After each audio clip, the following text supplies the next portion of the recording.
Hi అండి. అందరికీ నమస్కారం. Welcome to my channel. ఈ వీడియోలో ఇప్పుడే ముగిసిన ఏపీ క్యాబినెట్ భేటీ అండి. రాష్ట్ర ప్రభుత్వ ఉద్యోగులకు మరియు పెన్షనర్లకు పెండింగ్ బిల్లుల తాజా సమాచారం. పూర్తి వివరాలు వీడియోలో తెలుసుకుందాం. వీడియోని ఎక్కడే గానీ స్కిప్ చేయకుండా ఎండ్ వరకు చూడండి. అప్పుడే ఇన్ఫర్మేషన్ పూర్తిగా అర్థమవుతుంది. వీడియో చూస్తున్న ప్రతి ఒక్కరు వీడియోకైతే లైక్ చేయండి ఫ్రెండ్స్. ఈ వీడియోని తోటి ఉద్యోగ పెన్షనర్ మిత్రులతో అయితే షేర్ చేయండి. కొత్తగా మన ఛానల్ చూస్తున్నవారు సబ్స్క్రైబ్ చేసుకోకుంటే వెంటనే మన ఛానల్ అయితే సబ్స్క్రైబ్ చేసుకోండి. దీని ద్వారా నేను చేసే లేటెస్ట్ వీడియోస్ అన్నీ మీ వరకు రీచ్ అవుతాయి. ఇక ఆలస్యం చేయకుండా వివరాల్లోకైతే వెళ్ళిపోదాము.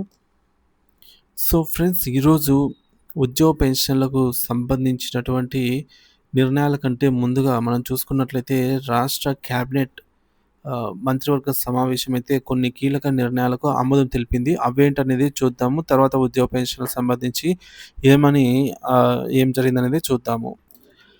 ఫ్రెండ్స్, ఇక్కడ చూడొచ్చు, సీఎం చంద్రబాబు అధ్యక్షతన రాష్ట్ర మంత్రివర్గ సమావేశం. పోలవరం బనకచెర్లను ప్రత్యేక వాహక ప్రాజెక్టుగా అయితే పరిగణిస్తూ మంత్రివర్గం ఆమోదం. తర్వాత ఫైబర్‌నెట్ లిమిటెడ్ నుంచి డ్రోన్ కార్పొరేషన్‌ను విడదీసి స్వతంత్ర సంస్థ ఏర్పాటుకు ఆమోదము. అనకాపల్లి బిఎల్‌పురంలో అల్సెల్ఆర్ మిట్టల్ స్టీల్ కంపెనీకి షరతులపై క్యాప్టివ్ పోర్టు.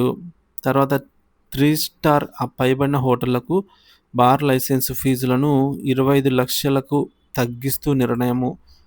హుడ్కో 710 కోట్లు ప్రభుత్వ గ్యారంటీ కల్పించే అంశంపై సమావేశంలో నిర్ణయం. మీడియా అక్రిడేషన్ల నూతన నిబంధనలకు మంత్రివర్గం ఆమోదం. వైపాడులో రిటైనింగ్ వాల్ నిర్మాణానికి 45 కోట్ల నిధులు మంజూరుకు ఈ క్యాబినెట్‌లో పచ్చజెండా. ఇక ఉద్యోగ పెన్షనర్ విషయానికి వచ్చినట్లయితే, ప్రస్తుత ప్రభుత్వ పాలన ప్రారంభమైనప్పటి నుంచి ఉద్యోగులు ఎదుర్కొంటున్న సమస్యలపై నిర్లక్ష్య ధోరణి కొనసాగుతున్నట్టు తెలుస్తోంది. నిన్నటి నుంచి కొన్ని మీడియా ఛానళ్లు ఈరోజు కేబినెట్ సమావేశంలో డీఏ ఇచ్చే అవకాశం ఉందని ప్రచారం జరిగింది. కానీ కేబినెట్ అనంతరం చూసినప్పుడు డీఏ, ఐఆర్ లేదా ఉద్యోగులకు సంబంధించి ఎటువంటి సానుకూల నిర్ణయం తీసుకోలేదని అయితే స్పష్టమవుతోంది. ప్రస్తుత సమస్యలు: పెండింగ్ డీఏల బకాయిలు. 2019 జూలై 1 నుంచి ఉద్యోగులకు 27% డీఏ ఇచ్చిన గత ప్రభుత్వ తీరును ఇప్పుడు కొనసాగించలేకపోవడము, ప్రస్తుతం ఉన్న డీఏ పెండింగ్ ఇంకా పరిష్కారం కాలేదు. సిపిఎస్ కాంట్రిబ్యూషన్ పెన్షన్ స్కీమ్ ఉద్యోగుల ఖాతాల్లో 10% క్రెడిట్ చేయవలసిన చెల్లింపులు ఇంకా పెండింగ్‌లోనే ఉన్నాయి. జీతాలు మరియు ఇతర ప్రయోజనాలు. ఎర్న్డ్ లీవ్ సంబంధించి అలాగే పోలీసులకి టీఏ చెల్లింపులు పెండింగ్‌లో ఉన్నాయి. సచివాలయ ఉద్యోగులకు, హెచ్ఓడి ఉద్యోగులకు ఇళ్ల స్థలాలు ఇవ్వాలనే ప్రక్రియ కూడా ఎటువంటి పురోగతి అయితే ఇంతవరకు లేదు. ఇక ప్రారంభించిన పీఆర్సీ ప్రక్రియ. గత ప్రభుత్వం నియమించిన పీఆర్సీ కమిషన్ రిజైన్ చేయడం, కొత్త పీఆర్సీ కమిషన్ నియమించడంలో ఇంకా ఆలస్యమే కొనసాగుతోంది. ఉద్యోగులపై వివక్ష. అడిషనల్ సెక్రటరీ స్థాయి అధికారులు మరియు సీనియర్ ఉద్యోగులకు నిర్దిష్టమైన పోస్టింగ్లు ఇవ్వకపోవడము, కొందరి ప్రమోషన్లను అర్హత ఉన్నప్పటికీ ఆపడము. పెండింగ్ బకాయిల చెల్లింపులు. ప్రభుత్వం గతంలో పెండింగ్ బకాయిలను దశలవారీగా చెల్లించడానికి కార్యాచరణ ఏర్పాటు చేసేవారు. కానీ ఇప్పుడు ఇంకా ఈ మీటింగ్‌లో లేదా చర్చలేమీ నిర్వహించలేదు. ఐఆర్. ఉద్యోగులకు ఐఆర్ ప్రకటించాలని కోరుతున్నారు. పెండింగ్ బకాయిల చెల్లింపులు, డీఏ, ఎర్న్డ్ లీవ్స్ త్వరితగతిన చెల్లించాలని అయితే కోరుతున్నారు. సిపిఎస్ ఉద్యోగుల అమౌంట్. అలాగే సానుకూల నిర్ణయాలు. పీఆర్సీ కమిషన్ ప్రక్రియ త్వరగా ప్రారంభించి అమలు చేయడము, సీనియర్ అధికారులను వెంటనే పోస్టింగ్లు అందించడంతో పాటు అర్హత ఉన్న వారికి ప్రమోషన్లు ఇవ్వడము, పదవీ భద్రత. ఉద్యోగులను కావాలని వేధించే చర్యలను నివారించి సచివాలయ ఉద్యోగులకు ఇళ్ల స్థలాల సమస్యలపై స్పష్టత.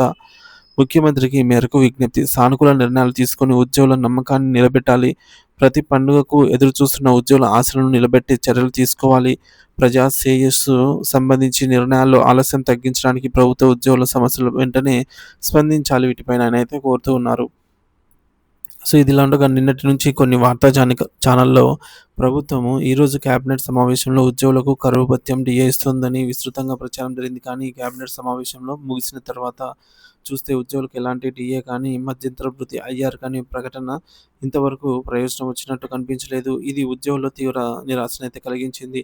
కూటమి ప్రభుత్వం, కొత్త ప్రభుత్వం ఏర్పడి 10 నెలలు గడిచింది. ఈ 10 నెలల కాలంలో ఉద్యోగులకు సంబంధించి ఒక్క అంశంపై కూడా ప్రభుత్వం ఇంతవరకు సానుకూల నిర్ణయం తీసుకోలేదు. ఒక్క సమస్య కూడా పరిష్కరించలేదని అయితే చెప్పాలి. ఏదైతే మొన్న సంక్రాంతికి మరియు అలాగే ఉగాది కానుకగా మనకు కొన్ని పెండింగ్ బిల్లులు అయితే విడుదల కావడం జరిగిందనమాట. సో, ఇంతవరకు తర్వాత డీఏ పరిస్థితి గానీ, ఐఆర్ ప్రకటించడం గానీ చేయలేదు. పీఆర్సీ కమిషన్ ఏర్పాటు కూడా.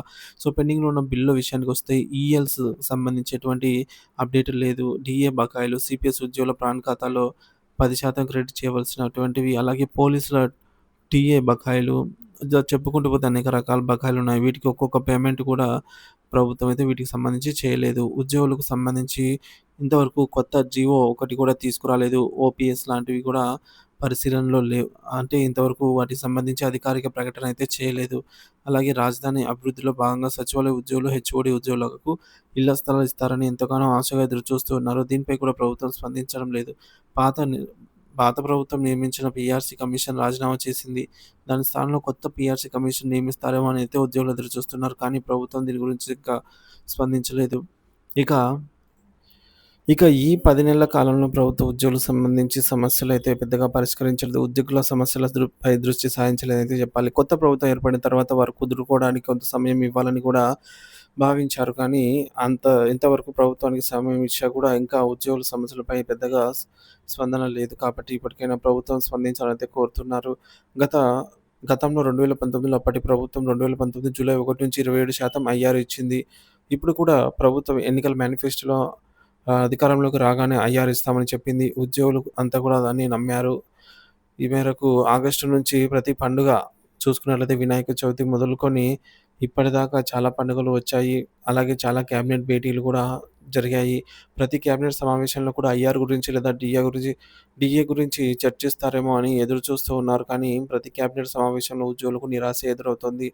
ఇక ఈ విధంగా చూసుకున్నట్లయితే ఈరోజు జరిగిన క్యాబినెట్ సమావేశంలో కూడా ఉద్యోగులకు సంబంధించి ఎటువంటి నిర్ణయం అయితే తీసుకోలేదు. ఒకవైపు ఉద్యోగులకు రావాల్సిన అంశాల మీద స్పందించకపోగా కొందరిని కావాలని వేధిస్తున్నట్టుగా ఉంది. ఉదాహరణకు సచివాలయ అడిషనల్ సెక్రటరీ స్థాయి, జనరల్, జాయింట్ సెక్రటరీ స్థాయి సీనియర్ అధికారులను ఎలాంటి కారణం లేకుండా బదిలీ చేసి పోస్టింగ్‌లు కూడా ఇవ్వకుండా నెలల తరబడి తిప్పుతున్నారు. ఆరు ఆరుగురిలో ముగ్గురికి పోస్టింగ్ ఇచ్చారు. కానీ ఇంకా ముగ్గురికి ఇవ్వలేదు. 3 నెలల నుంచి సీనియర్ అధికారులకు కూడా పోస్టింగ్‌లయితే ఈ విధంగా ఉన్నాయన్నమాట. ఇంకా ఆశ్చర్యకరమైన విషయం ఏంటంటే ఒక అధికారి అడిషనల్ సెక్రటరీగా పదోన్నతి పొందడానికి అన్ని అర్హతలు కలిగి ఉన్నాడు. డీపీసీ కూడా ఆయన పేరునైతే ఆమోదించింది. అన్ని రకాలుగా అర్హత ఉన్న వ్యక్తికి పదోన్నతి ఇవ్వకపోవడం బాధాకరం. సో, ప్రభుత్వ ఉద్యోగులపై మరింత కఠినంగా వ్యవహరించకూడదని అయితే చెప్తున్నారు.